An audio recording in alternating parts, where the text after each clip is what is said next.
All right, let's jump right in. On one hand, you've got Robert Frost, the legendary poet of quiet, snowy New England woods. On the other, Bob Dylan, the raspy-voiced voice of a generation, the troubadour of protest. One guy seems to be all about quiet contemplation, the other, loud rebellion. But what if they're actually way more alike than we think?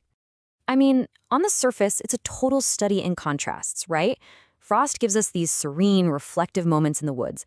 Dylan gives us chaotic highways, social unrest, and people with no direction home. It really makes you scratch your head and ask, how could these two worlds possibly have anything in common? So, let's treat this like a friendly showdown. We're going to dig into their art, peel back the layers, and see if we can find the hidden threads that connect the poet laureate and the Nobel-winning songwriter. First things first, let's talk about the craft. How did they actually build their art? What were their tools? This is where the differences really seem to jump out at you. Frost, he was a master of the classical form, a real craftsman. Think about a poem like Stopping by Woods on a Snowy Evening. It has this perfect, controlled rhyme scheme. It's disciplined. It's structured. Dylan, though, he was writing songs. His art was always meant to be performed, to be sung. It's all about refrains, musical phrasing, and that raw, undeniable energy he brought to the stage. And to really get Frost, you have to understand this core idea of his, something he called the sound of sense.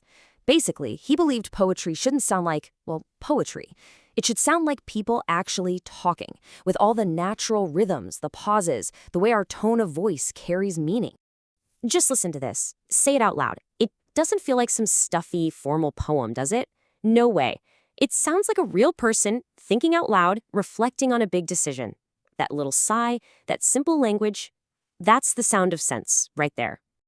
And here's another great example. He's talking about the literal end of the world, a huge, terrifying idea, but he frames it in language that sounds like a casual argument you'd overhear. It's so simple, so direct, and that's what makes it so incredibly powerful. Okay, now let's flip over to Dylan. His power isn't really in the meter on a page. It's in the melody. You literally can't separate the words from the music. His lyrics are designed to hit you in the gut, to be felt just as much as they're understood, all carried by that raw emotion in his voice. And it's so cool to see how they both use repetition, but for totally different reasons. Frost's lines lull you into this hypnotic, sleepy state about duty and promises, but Dylan's refrain, that's a public chant. It's a question he's throwing out for the whole world to hear. Two masters achieving lyrical magic in completely different ways. So we've talked about how they wrote. Now let's get into what they were writing about. How did they tackle the big ideas, the social commentary of their day? And this is really the core of their difference. Frost was the subtle philosopher. He'd use a simple image from nature to talk about huge, universal human feelings. Fire and Ice isn't about climate change. It's a chilling metaphor for how passion and hatred can destroy us all. Dylan, on the other hand, was the town crier. He pointed his finger right at the problem. See, there's absolutely nothing subtle about that. It's a direct challenge, it's a confrontational question aimed right at a society tangled up in war. That's the power of Dylan. He doesn't hide the message. He puts it right there in front of you.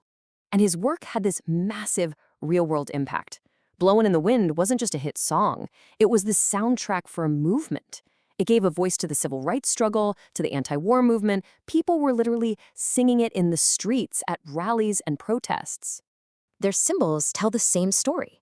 Frost symbols are grounded. They're natural. A forked road is a life choice. We get that instantly. Dylan's symbols are more slippery. They're surreal, often biblical. What does the Watchtower mean? It could be about social collapse, a spiritual crisis. It makes you work for it. Even their stories are different. Frost zooms in on the quiet, internal drama of one person making one decision in the woods. Dylan zooms out, telling these big, dramatic stories about characters who represent entire social conflicts, like the story of Hattie Carroll or the lonesome death of a socialite. Okay, we've laid out all these differences. It really does seem like they're from two different artistic planets.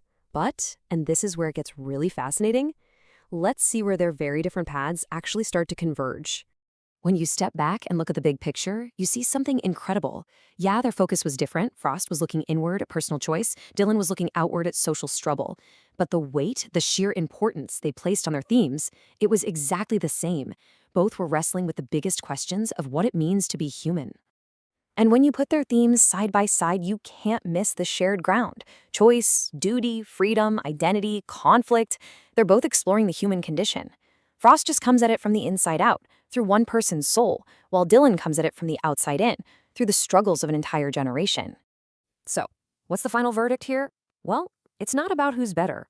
The real takeaway is that whether they were holding a pen or a guitar, both Frost and Dylan took the simple, ordinary language we use every day and turned it into powerful, timeless art.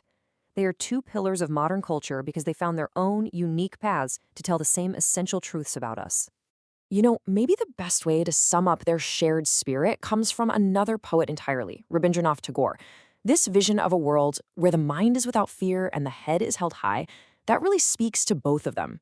It's the very spirit that fueled Frost's quiet, courageous search for individual meaning, and also the spirit that fueled Dylan's loud, defiant demand for social justice. Two different paths leading to the exact same truth.